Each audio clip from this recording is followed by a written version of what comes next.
Hello. This week we're going to talk about the aches and the pains of pregnancy and what you can do about them. SI joint pain, SPD, round ligament pain, sciatica, lightning crotch. I have patients ask me about these things all the time, and I have experienced them all myself. So hopefully this episode can help you. If this is your first time meeting us, I'm Sarah. I am a board-certified OBGYN, currently in the 3rd trimester of pregnancy with baby number 2. And I'm Kurt. I'm a board-certified pediatrician and dad. And we are the Doctors Bjorkman.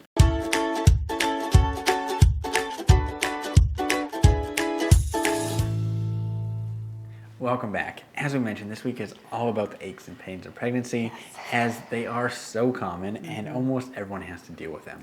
So we're going to start out with why you feel these pains and talk specifically about different pains like round ligament pain, SI pain, which is tailbone pain, SPD or Symphysis pubis pain, which is the front of the pelvis, and sciatica, which is those shooting pains that go down the legs. And at the end, we're going to talk about things you can do to prevent and help if you're feeling these symptoms. So let's get right into it. Pregnancy pain can really suck sometimes, and understandably so. So during pregnancy, on average, patients gain 25 to 35 pounds. They have a shift in their center of gravity, and you undergo many hormone changes and some biomechanical alterations that put strain on your axial skeleton and your pelvis. Yeah, and now that weight gain and those hormone changes can lead to increased force across some joints up to 2 times, exaggerating lordosis or curvature of that low back, forward flexion of the neck, and movements of the shoulders to try to compensate for some of this enlarged uterus and include a change in center of gravity.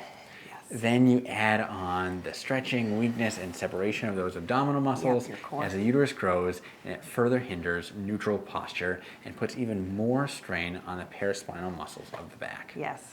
There's also more joint laxity in those ligaments of the lower back, which creates instability and then predisposes you more to muscle strain.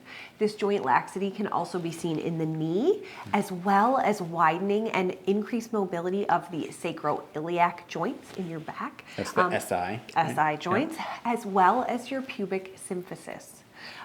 There's also that increase in the anterior tilt of the pelvis, and the stance is kind of widened to maintain trunk movement. And all of this can result in changes in gait, aka you may notice a little bit of a pregnant waddle or change in your gait. Now, there's also sometimes fluid retention, which can compress nerves, especially in the wrist, and some pregnant patients will experience some numbness and tingling in their hands. Yes. Ultimately, some of these changes seem to be mediated by a hormone called relaxin, which is produced in early pregnancy by the corpus luteum and then later by the placenta. And so as these ligaments are kind of relaxing, in addition to that increased estrogen and progesterone in pregnancy, it can affect the stability of all weight-bearing joints from the pelvis all the way down to your foot. Yeah. In most cases, back pain is due to mechanical factors resulting from altered posture, muscle weakness, joint laxity, and or vertebral facet joint irritation. But we're going to talk more specifics of the different types of pregnancy pain you may experience. So one of the earliest pains that patients experience in pregnancy often is something called round ligament pain, aka lightning crotch. Oof, now that sounds exciting. Yes, so the round ligament is one of a pair of ligaments that supports your uterus. It kind of runs from the top of your uterus down around toward the groin, kind of where your pelvis connects to your leg, and then into the labia. So as your uterus is growing, it pulls on and kind of stretches those ligaments. And so many patients start to notice that pulling or tugging sensation around 13 to 14 weeks as that uterus is really starting to grow and start to come out of the pelvis. Now, pregnant patients often seem to notice this when they are changing positions suddenly. These sudden movements can cause that ligament to stretch or tighten, kind of like a rubber band being snapped. So you may notice this sudden sharp belly pain or this pain radiating down into your groin, aka that lightning crotch, when you get up quickly, when you roll over in bed, when you sneeze or cough, or if you're doing some strenuous exercises. The pain is typically brief, kind of sharp and shooting pain, but sometimes it can last for longer. Yeah. Now, unfortunately, this can last throughout pregnancy, but many patients seem to adjust and notice that it self-resolves on its own within the first few weeks after first noticing it. Yep. There really isn't anything major to do for this kind of pain, but maybe a heating pad, gentle stretching movements may help, as along with maybe some Tylenol.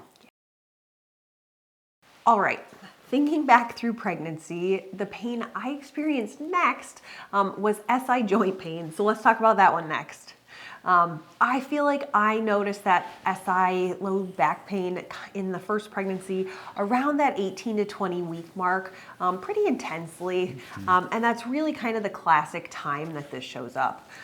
This is another kind of ache and pain that can get worse as pregnancy progresses and then often just spontaneously resolves within 3 months of delivery. Yeah.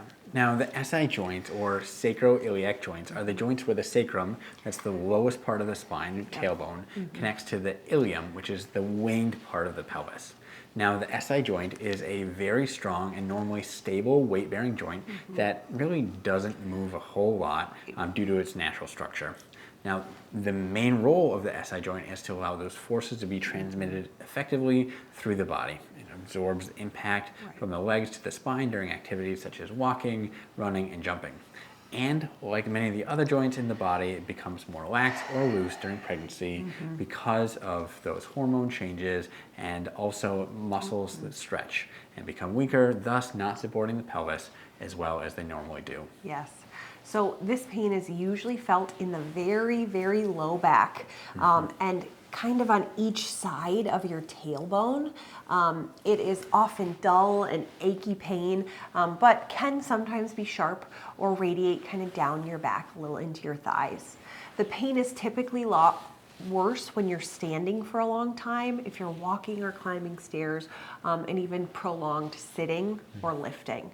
The pain is often improved when laying down. Yeah. Now, the first line treatment for pregnancy-related SI joint pain and dysfunction is physical therapy and exercises that focus on core stability of the trunk and pelvic girdle.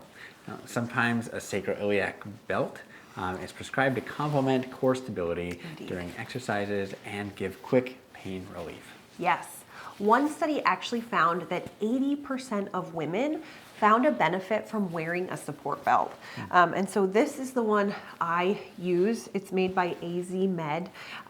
It's simple, and I definitely noticed a difference when I didn't wear it.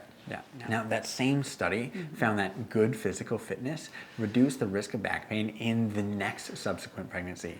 And you found this to be true for you too, correct? I did. I have felt, certainly experienced aches and pains of pregnancy here in pregnancy number 2, but I felt like I hurt a lot more during pregnancy number 1. And so during this pregnancy, I have really focused more on strength training and focusing on the interconnectedness of a strong low back, a strong pelvic floor, strong pelvic girdle, some of these different things that as I was trying to rehab myself during that first pregnancy, which is a challenge because again, a lot of times these problems are just getting worse as your uterus grows and you gain some more weight. You can get a little bit behind, and so being a little more proactive, I think, has helped. Yeah, this time definitely a strong plug here for strength training in general and exercise during pregnancy. Yes. All right, moving on to our next ache. I remember in pregnancy number 1, kind of right around that 32-week mark, I was quite sure that my pelvis was going to split in half. So let's talk about symphysis pubis dysfunction next. So the pelvis is made of multiple bones with joints. And the pubic bone is kind of connects the two halves of the pelvis in the front. And there's a joint between those two halves. And that is called the pubic symphysis. Yeah. And now, as we've already talked about, those hormone changes in pregnancy can cause joint laxity and movement of a joint that is otherwise supposed to be very stable, like the pelvis. Yes. And that is what is so painful. It can hurt to walk, roll over in bed, put your shoes on. Anything with kind of an uneven shift of your balance can be really brutal. Yeah. Now, is there anything that can be done to help with this? So yes and no. It can be tricky to try to rehab something that is only going to continue to be aggravated as pregnancy progresses and your uterus is getting bigger. That being said, there are some things you can do. And many patients talk about an almost instantaneous relief right after they deliver. Of course, it can take longer to resolve for some patients, but most have spontaneously resolved within 3 months of delivery. Yeah, and now I remember in that first pregnancy, it seemed like there were some things that definitely caused some benefit and helped with this for you, right? Yeah. So first things first, if you are experiencing this pain, talk to your doctor. They can direct you to some experts in your local area, as one of the big things for SPD is physical therapy. You want someone who can walk you through specific exercises that help strengthen those muscles that support the pelvis, as well as other maneuvers and modifications to minimize discomfort. Yeah, and now you also did things like wore a support belt. Yep. You started doing some gentle stretching and strength training exercises, and then you also saw a chiropractor, right? Who's kind of specialized in pelvic floor rehab stuff. And I definitely felt like those things helped, but I did have to make an intentional effort to do that every day and keep up with it. So other pro tips and things I tell my patients with SPD, number one, if it hurts, don't do it. And so for some of those things that are hurting, walking upstairs, rolling over in bed, etc., some modifications that can help. You can go up the stairs one at a time or try going up sideways.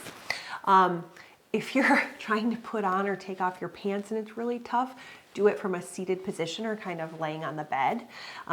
Get yourself some slip-on shoes so you do not have to bend over Definitely to do happened that. with this pregnancy. Yes. And then kind of use shorter strides when you're walking. And kind of finally, if you are getting out of the car or rolling over in bed, you kind of want to swivel your hips and keep your knees together, kind of like imagine you're a mermaid and your legs kind of have to go together. And last but not least, something many pregnant patients experience, sciatica. So sciatica is entrapment of the sciatic nerve, and it can be really uncomfortable.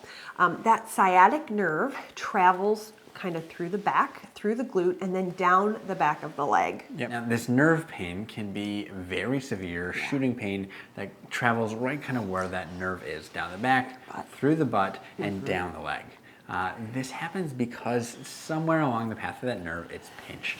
And usually it happens on one side or the other, because we tend to kind of favor one side over the other. You carry your baby on one hip, you drive with your right leg, etc. And so generally it's just one-sided, but you can unfortunately absolutely have this pain on both sides.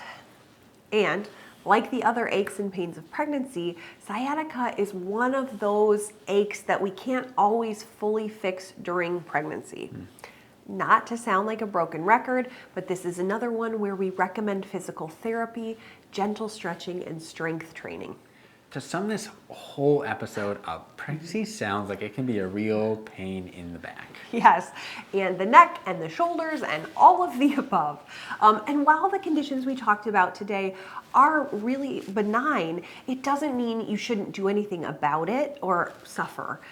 You want to be comfortable and feel well in pregnancy, and your doctor and OB team wants to help you get there, so talk with them. Yeah. Now, I've gotten very good at low back massages, putting on your socks and shoes there for a while. Yep, you did, and I was very, very grateful. Yeah, and so hopefully this episode is helpful for you to understand some of the causes of those aches and pains that you may be feeling in pregnancy. And hopefully it offers you some tips to try to help you survive and thrive. Know that relief is coming with delivery of that sweet baby, and that there are some things you can do to help minimize the pain along the way. Yeah, that's going to be all we have for this week. Yeah, so please share any tips or tricks or resources you had to deal with SPD, SI joint pain, sciatica, anything in the comments below. All the other mamas and pregnant patients are so grateful. Yeah, we'll see you next week. We're doctors. But not your doctors. Anything we've said in this video is for education or entertainment purposes only. It is not medical advice. Any specific medical questions you have should be directed to your provider.